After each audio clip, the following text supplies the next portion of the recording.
kabar terbaru di ASN News jelang pengesahan rancangan Undang-Undang tentang perubahan atas Undang-Undang Nomor 5 Tahun 2014 tentang Aparatur Sipil Negara, RUU ASN, menjadi UU, ternyata masih banyak masalah honorer. Sebelumnya, rapat kerja pengambilan keputusan tingkat RUU ASN digelar di Komisi 2 DPR RI, Jakarta, Selasa 26 September. Selanjutnya, RUU ASN akan dibawa ke rapat paripurna DPR RI untuk disahkan menjadi UU, ditarget sebelum 3 Oktober 2023. Ketentuan di RUU ASN menyebutkan, penataan honorer harus sudah kelar paling lambat Desember 2024. Artinya, seluruh pekerjaan rumah atau PR yang terkait dengan masalah honorer harus beres sebelum tenggat waktu tersebut. Inilah daftar 5 masalah honorer yang harus dituntaskan pemerintah. 1.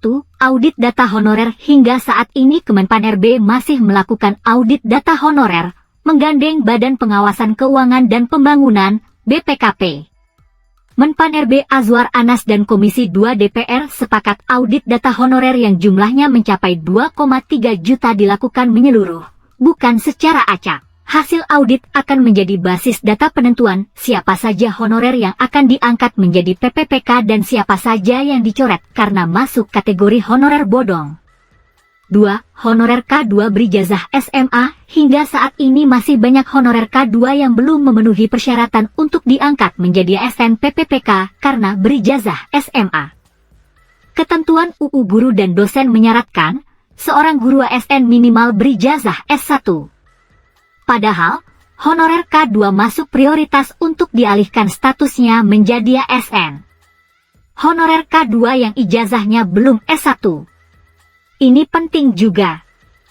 Honorer K2 yang ijazahnya belum S1, banyak banget, ujar juru bicara fraksi PKB Muhammad Toha, saat menyampaikan pandangan mini fraksi pada rapat kerja pengambilan keputusan tingkat RUU ASN digelar di Komisi 2 DPR RI, Jakarta, Selasa 26 September.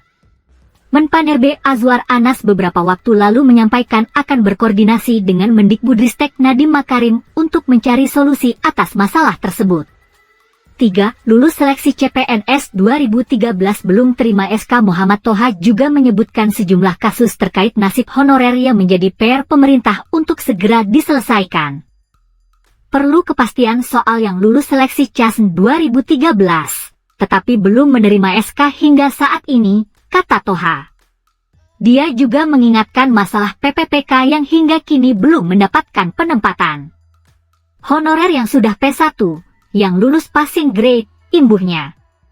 Pada kesempatan tersebut, Toha juga meminta Menteri Anas memberi perhatian kepada tenaga pemadam kebakaran, damkar, berstatus honorer, operator di Pemda, perawat, bidan, apoteker, tenaga keamanan, tenaga kebersihan, sopir, penjaga masjid di kantor-kantor pemerintah, tukang kebun, dan masih banyak lagi. Toha meminta Menteri Anas mengakomodasi mereka dalam PP Manajemen ASN, yang antara lain akan mengatur soal pengangkatan honorer menjadi PPPK part-time. 4.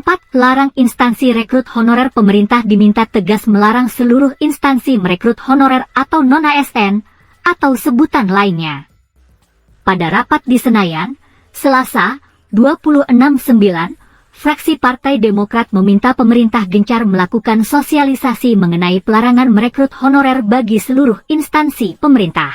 Harus disertai sanksi yang tegas kepada pejabat pembina kepegawaian atau kepala satuan kerja yang masih merekrut honorer setelah RUU ASN disahkan, demikian jubir fraksi Partai Demokrat. 5. Menyiapkan PP turunan UU ASN yang baru. PR besar pemerintah berikutnya, yakni menyiapkan PP Manajemen ASN, sebagai aturan pelaksanaan UU ASN hasil revisi. Rapat kerja pengambilan keputusan tingkat RUU ASN digelar di Komisi 2 DPR RI, Jakarta, Selasa 26 September menyepakati ketentuan mengenai PPPK paruh waktu diatur di PP Manajemen ASN. Hal-hal teknis terkait pengangkatan honorer menjadi PPPK akan diatur di PP Manajemen ASN. Pemerintah harus merumuskan honorer pada jenis jabatan apa saja yang akan diangkat menjadi PPPK part-time, siapa yang berhak berstatus PPPK full-time. termasuk bagaimana sistem penggajian PPPK part-time, berapa gaji mereka, dan memastikan sumber alokasi anggaran untuk gaji PPPK part-time. Pantau info terbaru di ASN News.